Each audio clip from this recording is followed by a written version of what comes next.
Nós estamos indo para a última palestra, né? Que eu estou aqui com o meu esboço, mas eu estava sentada ali pensando. Eu não sei se eu vou conseguir completar, porque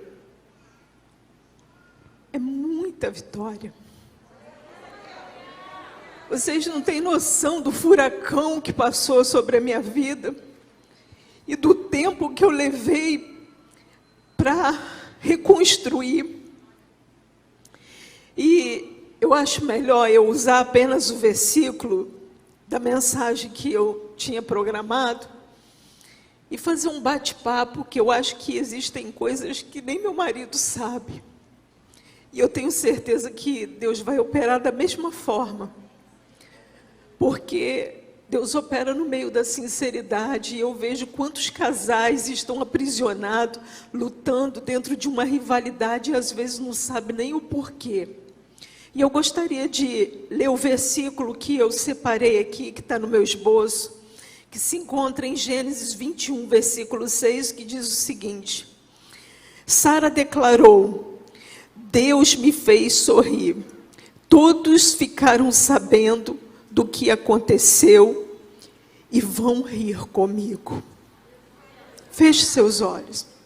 Pai, não existiria nesse momento um versículo que descrevesse mais a minha história do que essa. Foram anos e anos de choro, de dor, de tristeza, e até mesmo sem saber o porquê. Então me usa de uma maneira totalmente diferente. Usa o teu filho também de uma maneira totalmente diferente. E que tu venha, Senhor, derramar uma unção que despedace todo o jugo nesse momento. E que o Senhor venha fazer da maneira que o Senhor achar melhor. Mas que vidas sejam curadas, vidas sejam libertas, e que vidas venham sorrir, como eu hoje posso sorrir, porque um dia o Senhor entrou na minha vida, e eu lhe dei total liberdade para isso, e eu estou vendo hoje aqui pessoas que me conheceram da maneira que eu era, e estão podendo hoje compartilhar, sendo minha convidada especial.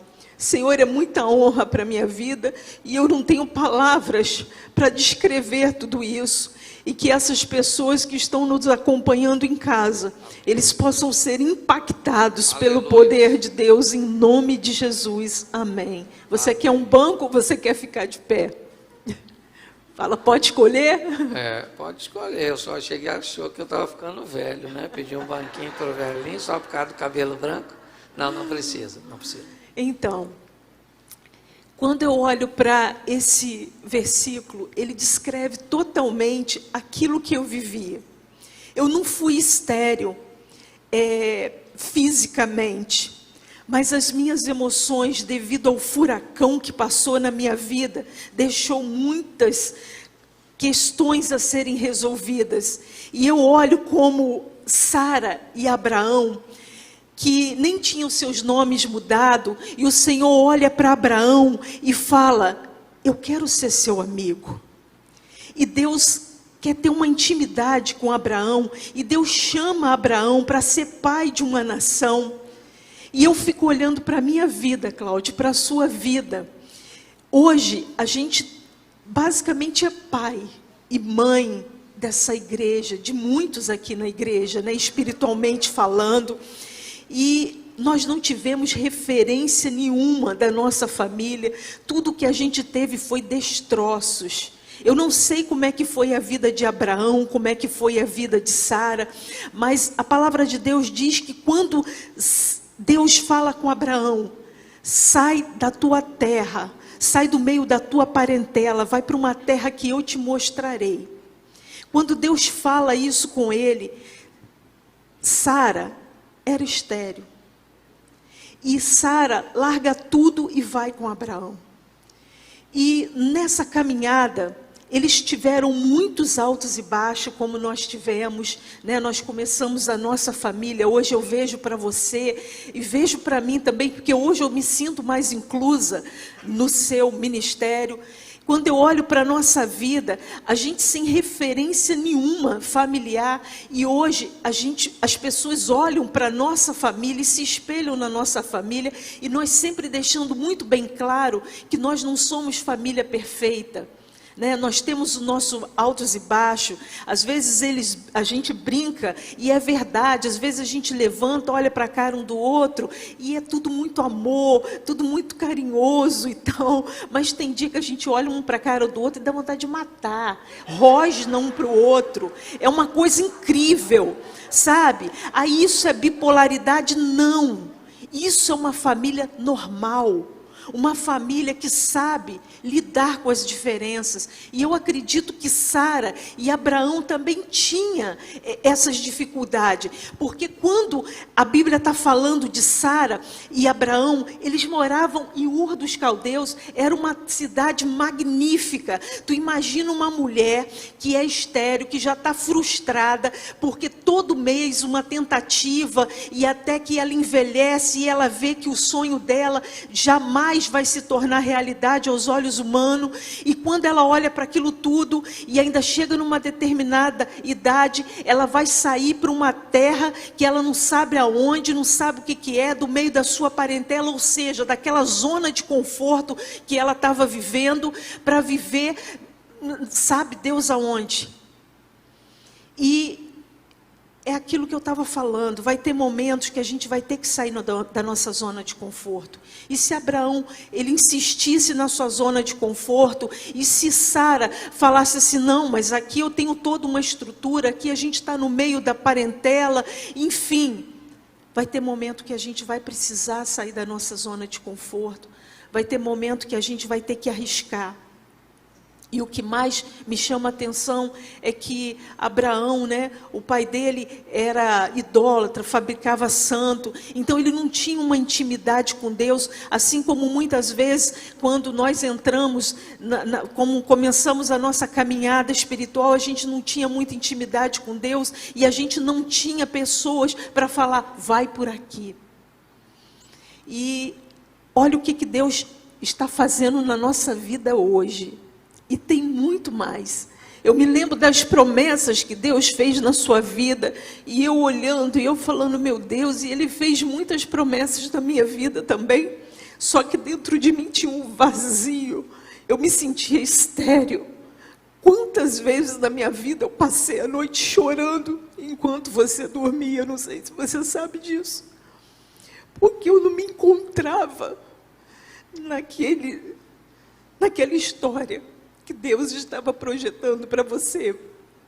Quantas vezes eu me escondi atrás da minha obesidade, eu me escondi atrás de tudo aquilo, do meu medo, sabe, da minha insegurança, e vendo você crescer, e chegando a um ponto de falar assim, é inalcançável. E você com tanta delicadeza, com tanta gentileza, eu sou tão grata a você. Primeiramente a Deus, porque eu acredito que o Senhor colocou você na minha vida, né?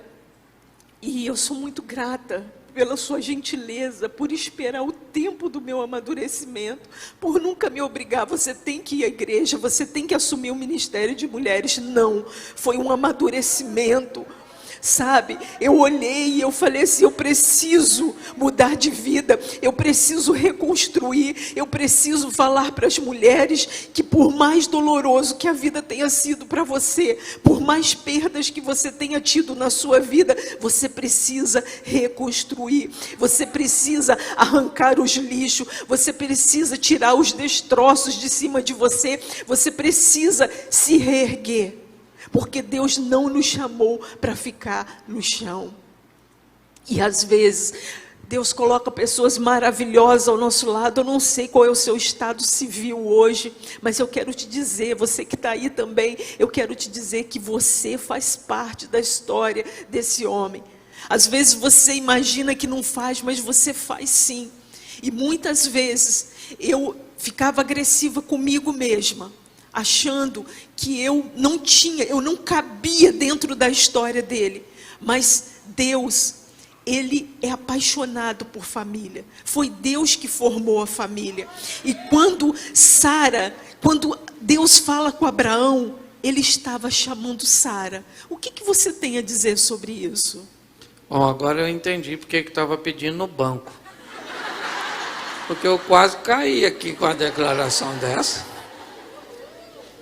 Bom, deixa eu fazer como ela, né, usar o texto primeiro. Abraão, ele não tinha uma cultura que o colocou inicialmente na fé em Deus.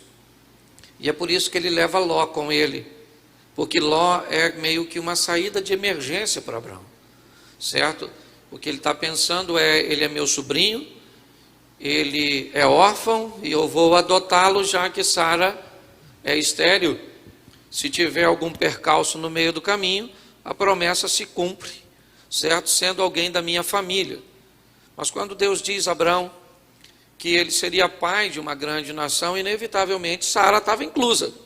Quando ele usou a expressão, de ti farei uma grande nação, você vai ser pai, ali ela estava sendo incluída. Minha mulher, na verdade, casou com um motorista, certo? Eu não era pastor. Minha mulher conseguiu enxergar coisas que nem eu mesmo consegui enxergar. Muitas coisas no meu ministério, ela conseguiu enxergar primeiro e eu não via. Muito potencial que eu descobri ao longo da minha caminhada, foi visto primeiro por ela. Então, Deus me deu muitas coisas preciosas, mas só uma delas Ele me deu para ir até o último dia de vida, que foi minha esposa, certo? Então, desculpe a expressão que eu vou usar, mas eu construí a minha história do lado de uma guerreira e não vou terminar do lado de uma aventureira, certo? Eu vou com esta mulher, com todas as minhas forças e no que eu puder, até o último dia, né, de nossas vidas. Mas foi um grande desafio, porque realmente eu queria incluí-la. E o estereotipo de beleza, né, nos lugares que eu ia, as mulheres tudo, aqui é que, glória a Deus, nós quebramos um pouco esse. Então você vem bem à vontade, largadona, na sua, do seu jeito, mas você sabe que normalmente evento de mulher, o negócio é uma mais, né, dondoquinha do que a outra. Então ela chegava lá, as mulheres tudo emperequetada, e ela pode fazer qualquer tipo de roupa. Ok? Mas ela tinha um problema com o corpo, e ela não ia. E eu ficava muito triste. Eu chegava lá, por muitas vezes eu tive que tolerar os outros falando que eu não tinha um casamento legal, porque minha mulher não andava comigo. Cadê sua mulher? A mulher dele não vem, tem alguma coisa de errada aí. Os que já andam com a mulher são ruins, imagina o que não anda. E eu tinha que ouvir isso, e ela sabe disso, isso me doía muito, certo? E eu também cometi o erro de ficar dizendo para ela que eu gostava do corpo dela do jeito que era, do jeito que ela era, e era mentira. Eu gosto do jeito que ela é hoje, ok? Mas eu também não podia falar isso na época, né? Porque nós estamos aqui para abrir o coração, eu estou falando mesmo, depois eu vim consertar o relacionamento de vocês e atrapalhar o meu. Mas por muito tempo eu caminhei sozinho e eu era muito egoísta. Muito egoísta. A primeira pergunta, quando você me pedia dinheiro, qual era? Para quê? Para quê? Não deu para te roubar, miserável, na verdade. Eu cometi o erro da maioria dos homens. As melhores coisas eram para mim. Eu também já fui um ogro. Eu não aprendi a ser marido com meu pai, com as referências que eu tenho ao meu redor. Eu aprendi a ser marido com a palavra de Deus. Certo? Hoje ela sabe, o primeiro carro zero que eu comprei na vida é o dela. Porque hoje, na minha cabeça, certo? Ela vem primeiro, certo? Eu venho depois. Isso não quer dizer que eu abri mão da minha vida e virei um babaca. Continuo homem como sempre fui. Mas aprendi que uma das grandes coisas que me fazem a ser homem é ter o reconhecimento e colocar a minha esposa no lugar que ela tem que ficar. Tem dia que realmente o bicho pega. Você viu que ela falou aqui, chorou. Lembra do que eu falei antes? Segue o protocolo, ok? E é desse jeito, problema todo mundo tem. Nós não temos nada de perfeição. Temos 2 filhos, tem dia que os meninos acertam, tem dia que erra, tem dia que me puxou quando esboça a inteligência, tem dia que fica bravo quando puxa ela, ok? E nós vamos vivendo nesse ambiente tão agradável que é o contexto familiar. E como Abraão, hoje sim nós vivemos uma promessa de Deus, porque o impossível aconteceu. E Deus nos deu a igreja de presente, e ela disse que nós somos pais. Só que o nosso modelo de paternidade é bem bagunçado, porque nós estamos aprendendo a ser pais. Então eu sei que você que caminha conosco, às vezes sente muita falta da nossa presença. E isso vem muito do modelo que nós fomos criados. Sabe, aquele modelo praticamente solitário, né? A mãe dela praticamente partiu, tinha 12 anos de idade, né? Hein? Quando ela... Quando aconteceu o episódio, 12, depois 18, certo? E eu fui meio criado a moda, vão-se embora, estão aprendendo a me aproximar das pessoas, a me relacionar. Mas eu posso dizer uma coisa para você, principalmente você que caminha conosco. Nós não vivemos fantasia, não. Nós vivemos uma vida à vera, entendeu? E louvado seja Deus, e agradeço a Deus pelas palavras que quase que eu chorei. Agora, uma coisa que tem nos ajudado muito, logo se encontra também no versículo mais à frente, porque eu estava ouvindo ele falar sobre crise, quando houve fome na terra, né, obrigou a Elimeleque sair com a sua... Elimeleque sair com a sua família, e quando houve fome ali, Abraão, ele foi obrigado a ir a descer ao Egito, e quando ele desce ao Egito, antes de descer, ele olha para Sara e fala assim: eu estou com medo, porque você é muito bonita, e eles certamente vão me matar. E antes do pré-congresso, e eu tenho me treinado, ele também tem se treinado para a gente conversar, falar dos nossos temores, porque às vezes você está com uma pessoa maravilhosa, e você olha para mim agora e pode pensar assim: você não tem noção de com quem que eu vivo, ou com quem eu vivi. Mas certamente, se nós rasgássemos os nossos corações e falássemos das nossas dificuldades, eu, por exemplo, não me lembro se foi um dia antes ou 2 dias antes do pré-congresso, ele me fez uma pergunta e eu rasguei o meu coração para ele. E a partir daquele dia, ele passou a me olhar com outro olhar. Ele passou a cuidar de mim de uma maneira diferente. Ele sempre me tratou bem. Mas quando eu abri o meu coração, eu falei dos meus temores, eu chorei porque eu falei: isso me machuca, isso me magoa. Às vezes a gente está ao lado de pessoas, seja marido, seja namorado, seja irmão, seja irmã, seja pai, seja lá quem for. Às vezes a gente está ao lado de pessoas que a gente não fala dos nossos sentimentos. Parece que a pessoa que está ao lado, ela tem bola de cristal, e ela é obrigada a saber tudo. E Abraão, ele não espera que Sara imagine que ele está com medo. Não, ele abre a boca dele e ele fala: eu estou com medo. Ele prefere ver a mulher dele ir para um harém, mas saber que ela está lá, porque ele amava. Existem vários tipos de amor. E tem pessoas que elas estão tão machucadas que quando ela ouve a gente falar isso, ela fala: mas espera aí, você está falando o quê? Que é para mim ser submissa? Que é para mim... Porque não tem noção do que é submissão. Não tem o que é noção, você chegar, rasgar o coração conforme eu rasguei. Hoje, já no congresso, o cuidado que ele teve comigo, a paciência que ele teve: não, vamos sentar, vamos preparar a palavra. A gente preparou a palavra juntos, só que eu estou sentindo que o momento é outro. O momento é de falar esses bastidores aqui que ninguém tem coragem de falar. Chega aqui e fala assim: tudo é lindo, ele é maravilhoso, eu também sou maravilhosa, volta e meia eu tenho um alto e baixo. Não, mas não tem coragem de falar por trás dos bastidores o que acontece. principalmente quando a gente fica calado. Mas não, Abraão, ele se rasga para Sara. Então eu quero dizer para você nessa noite, se rasgue para o seu cônjuge, se rasgue para o seu pai, para a sua mãe, abra o seu coração, porque aquele que confessa alcança misericórdia.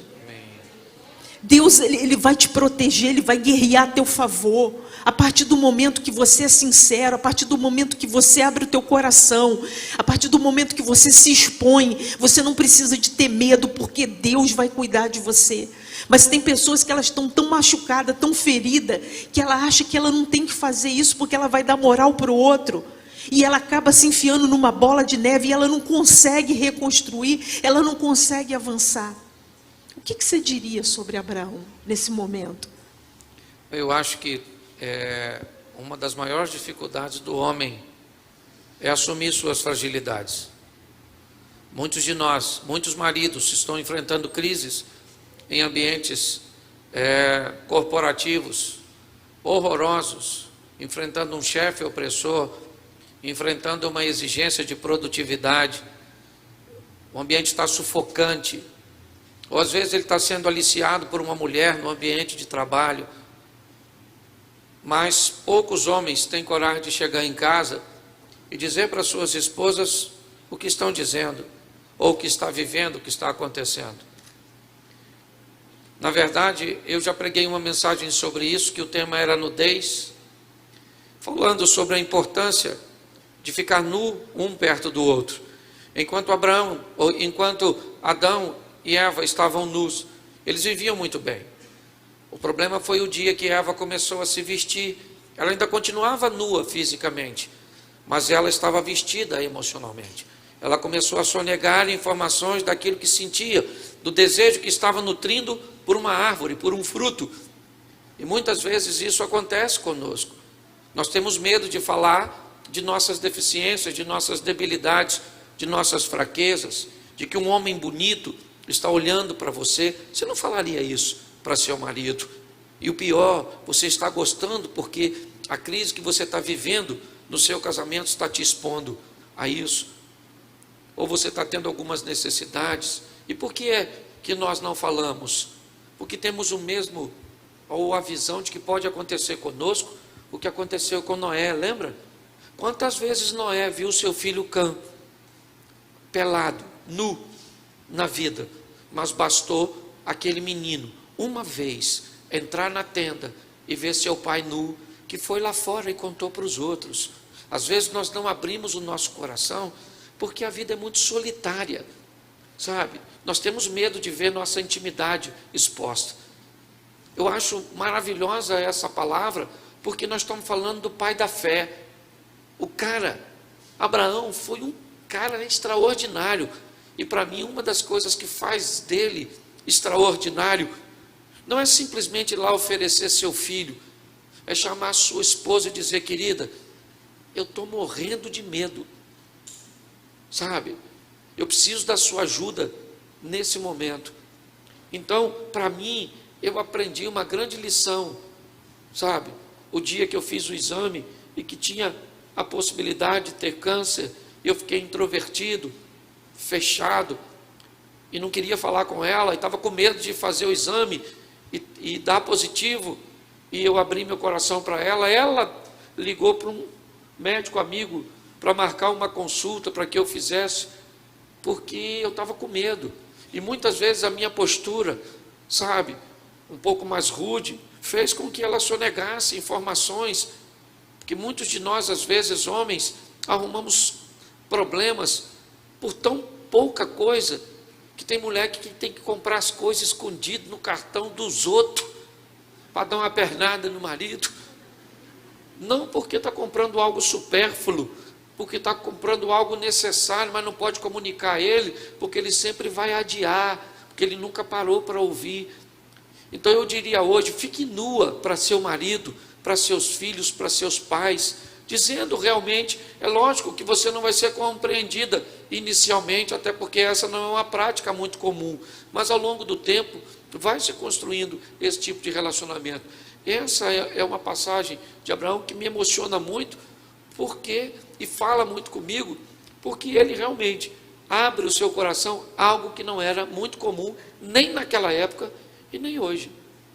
Uma das coisas também que me chama a atenção, só para a gente finalizar por causa do tempo também, é que quando Deus fala, sai da tua terra, do meio da tua parentela, os casais que hoje em dia querem deixar mãe, pai, irmão, família no meio, causando aquele tumulto, e quando eu vejo mais à frente, quando a história vai seguindo, me parece que eles estão tendo algum tipo de afastamento, algum tipo de clima pesado, porque Abraão, ele está fora da tenda, em pleno luz do dia, e todos sabem que no deserto é quente, ou seja, devia de estar pior dentro da tenda com Sara, porque o clima estava pesado, do que está do lado de fora. Então aquele casal, ele estava tendo atrito, e de repente Abraão, ele chega receber a visita do anjo, né, ou da trindade, como assim preferirem.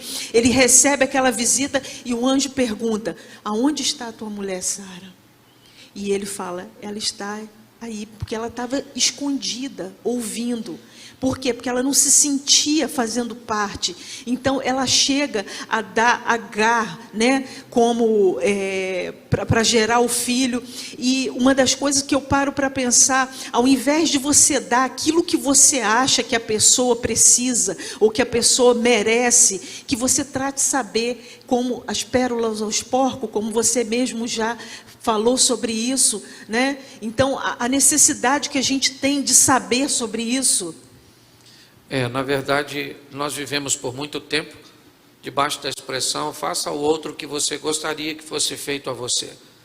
Mas hoje nós descobrimos que é melhor gastar um pouco mais de tempo para descobrir o que o outro gostaria que fosse feito a ele, ao invés de fazer a ele o que você gostaria de receber. Porque nem sempre a minha pérola é a pérola da Mary.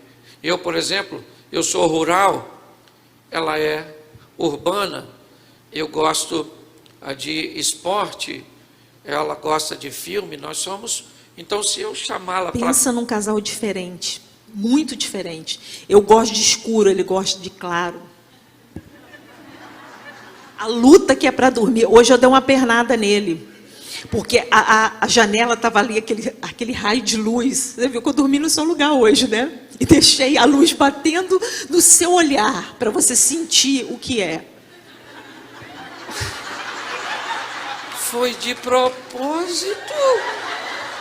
A primeira vez que ela trocou de lugar comigo, eu dormi confesso, com a miserável de uma lâmpada. Eu botei o blackout antes de sair de casa.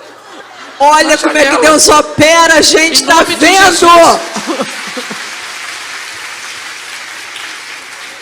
Que maldade. Pois é, a gente podia até terminar com a briga agora aqui, né? Bom, gente, eu quero já finalizar aqui, né? Sei que ela vai fazer aqui a finalização, mas eu queria agradecer a Deus. Nós vamos agora, dia 11 de janeiro, chegar a 29 anos de casado, para a honra e glória do nome do Senhor. E hoje, o nosso relacionamento é bem melhor do que foi no começo, que foi bem conturbado, por causa da imaturidade, é o que ela estava falando, né? Por que criança não casa? Você sabe por que criança não pode casar? Criança não pode casar porque não tem maturidade sexual e nem maturidade emocional. Por isso que não pode casar. Alguns adquirem maturidade sexual, mas não adquirem emocional. Você, para casar, quando ele disse, sai da tua terra, da tua parentela, primeiro porque a família de Abraão era uma família que nunca concretizava nada. Sai para ir para Canaã e para no meio do caminho. Então Deus está falando, deixa essas tralhas aí que nunca termina nada, com vidinha medíocre, e vem andar comigo que eu vou levar para você para lugares que nenhum dos seus nunca foram. Já começa por aí, certo? Mas quando eu olho essa questão de trazer o Ló, né, alguém da família junto, é muito complexo, certo?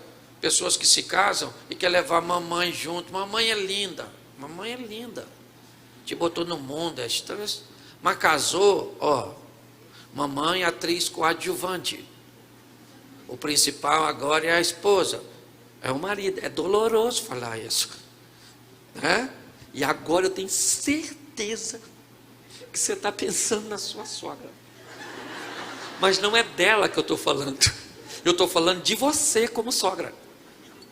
Entendeu? Porque você tem uma toxina muito parecida com a da véia, mãe do seu marido.